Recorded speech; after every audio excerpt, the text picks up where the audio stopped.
Salut la team Evolution, j'espère que vous allez toutes et tous bien. Aujourd'hui, petite vidéo sensibilisation. Bon, je vais te dire la vérité, j'ai un ami qui m'a contacté la semaine dernière. Donc voilà, il me demande si on peut sortir en ski de rando, etc. Donc je lui dis ouais, il n'y a pas de souci. Puis on se contacte par message WhatsApp. Donc le truc, c'est qu'il me répond par message WhatsApp. Il me dit ouais, bah écoute, mercredi prochain, ça jouerait. Mais par contre, le souci, c'est que j'ai pas de DVA, j'ai pas de sonde et j'ai pas de pelle. Voilà. J'étais surpris parce qu'il y a la neige qui tombait. Aujourd'hui, on est en sortie raquette, je suis avec Pierrick. Et franchement, on est dans un endroit vraiment magnifique, hein. Bien sûr qu'on va garder secret, Pierrick. Tout à fait. C'est tout à fait normal.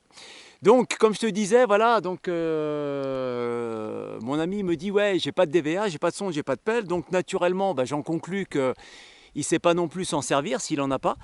Et toi, dans cette situation-là, tu te dis, mais ouais, c'est quand même mon ami, donc je voudrais quand même le sortir en montagne. Là, la réponse, ça doit être claire et nette, hein. C'est non, je peux pas t'emmener, quoi, tout simplement. Je peux t'emmener sur les pistes, sur un endroit sécurisé, voilà, où là, le service des pistes a dynamité les pentes, et puis les dameuses ont fait le boulot pour damer et puis tout sécuriser. Mais par contre, en hors-piste, sur terrain naturel, c'est pas la peine. Donc pourquoi le DVA, la sonde et la pelle, ce ne sont pas des options en montagne enneigée, sur terrain montagne enneigée? Bah, tout simplement parce que en fait, le risque zéro n'existe pas. Il n'existe jamais. À chaque fois, tu te mets en danger, tu crois que c'est bon et malheureusement, des fois, l'avalanche elle part. Et rappelle-toi, l'avalanche, elle choisit pas entre l'expert, le montagnard, le débutant, etc. L'avalanche, elle ne choisit pas. Elle part, elle emmène tout le monde sur son passage.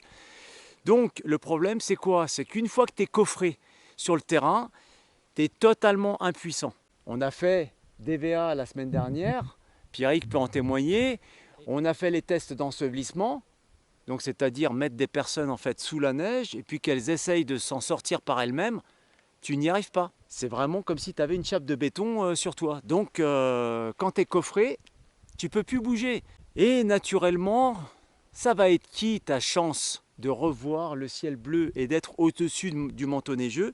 C'est tout simplement tes compagnons de randonnée. Ça sera ta seule chance de survie. Pourquoi? Parce que les secours, en règle générale, bien sûr, tu vas les prévenir, mais ils vont pas être là comme ça en 2 minutes. Ils vont mettre un petit peu de temps pour arriver. Donc en règle générale, maximum 20 minutes en hélico, hein, par ciel bleu, par bonnes conditions météorologiques pour pouvoir voler.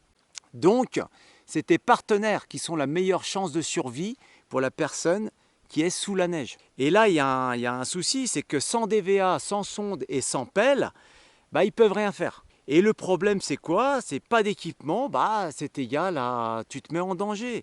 Pour toi, naturellement, parce que tu pourrais leur mettre un DVA et les emmener comme ça en montagne, et tu te dis, ouais, si jamais ils sont sous la neige, bah, moi, je peux aller les chercher. Mais le problème, c'est que si toi, tu es sous la neige, bah, eux, avec un DVA, bah, ils peuvent rien faire, ils savent pas s'en servir. Donc là, ça pose un gros problème. Donc tu vois ce que je veux dire? Il faut vraiment que tu prennes conscience de ça. Pas de DVA, pas d'équipement, tu sors pas. Et le problème, c'est que même si tu es équipé, oui, mais t'as pas de formation. La formation, c'est obligatoire. Si tu sais pas te servir du matériel, bah malheureusement, bah la personne elle va rester en dessous, quoi.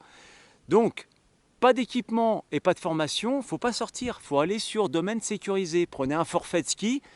Et puis, bah voilà, on va s'amuser sur la station, mais en restant sur les pistes. En conclusion, tout naturellement, bah le DVA, la sonde, l'appel, plus savoir s'en servir, c'est une règle de base.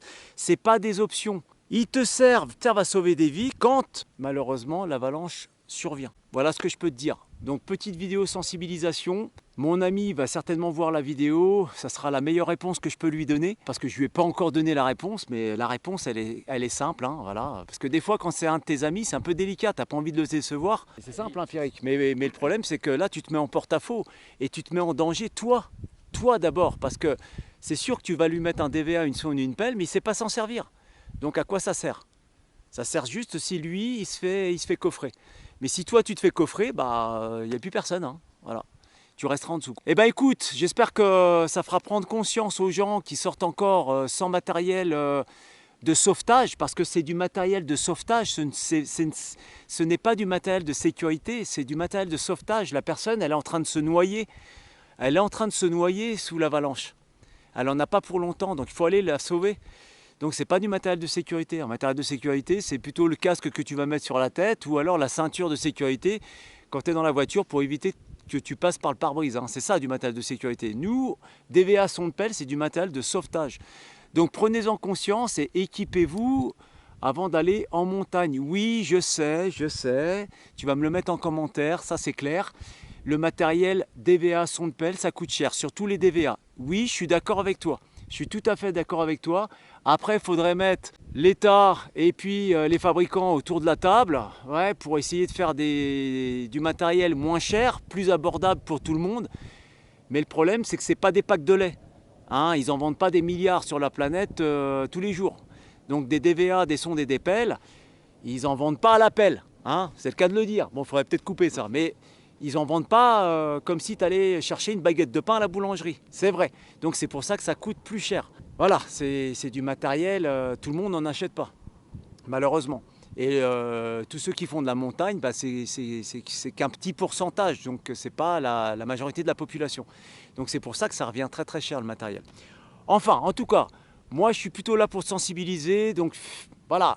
Équipe-toi, va te former, il y en a plein qui te forment, les clubs te forment, nous on a fait ça la semaine dernière, voilà, chaque année on fait des formations, nivologie, DVA, etc. Et puis les professionnels de la montagne sont là aussi, donc n'hésite pas à les contacter et puis comme ça tu seras fin prêt, tu vas prendre conscience de marcher sur ce beau manteau blanc, mais ce beau manteau blanc, pardon, eh ben, il est piégeux. Voilà, et ça, il faut que tu en prennes bien conscience. C'est toujours mieux de rester sur le manteau qu'en dessous. Et Pierrick, tu peux en témoigner. Parce que quand on fait les ensevelissements, voilà, on n'oblige personne à le faire, mais c'est pour prendre conscience qu'en dessous, c'est moins cool.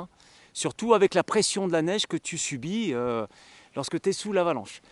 Enfin voilà, je te laisse, prends-en conscience. En tout cas, je sais que les personnes qui sont sur cette chaîne sont conscients. Je te souhaite de belles sorties en montagne cette saison, sois prudent et on se donne rendez-vous dans une prochaine vidéo. Arvi!